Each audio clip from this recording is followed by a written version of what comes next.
حدیث شریف جنت اور دوزخ کی شکایت۔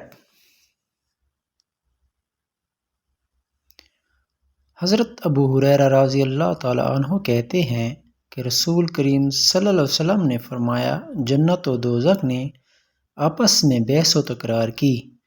چنانچہ دوزخ نے تو یہ کہا کہ مجھے سرکش و متکبر اور ظالموں کے لیے چھانٹا گیا ہے، اور جنت نے یہ کہا کہ میں اپنے بارے میں کیا کہوں، میرے اندر بھی تو وہی لوگ داخل ہوں گے جو ضعیف و کمزور ہیں، لوگوں کی نظروں میں گرے ہوئے ہیں، اور جو بھولے بھالے اور فریب میں آ جانے والے ہیں۔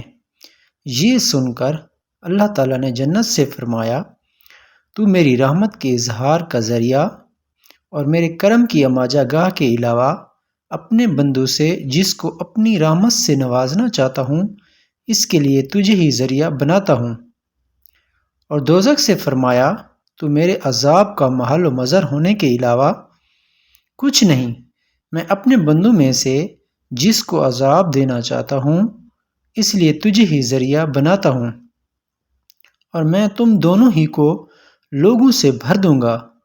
البتہ دوزخ کے ساتھ تو یہ معاملہ ہوگا کہ وہ اس وقت تک نہیں بھرے گی جب تک کہ اس پر اللہ تعالیٰ اپنا پاؤں نہ رکھ دے۔ چنانچہ جب اللہ تعالیٰ رکھ دے گا تو دوزخ پکار اٹھے گی کہ بس بس بس۔ اس وقت دوزخ اللہ تعالیٰ کی قدرت سے بھر جائے گی اور اس کے حصوں کو ایک دوسرے کے قریب کر دیا جائے گا، بس وہ سمٹ جائے گی۔ مطلب یہ کہ اللہ تعالیٰ اپنی مخلوق میں سے کسی پر ظلم نہیں کرے گا۔ رہا جنت کا معاملہ، تو اس کے بھرنے کے لیے اللہ تعالیٰ نئے لوگ پیدا کر دے گا۔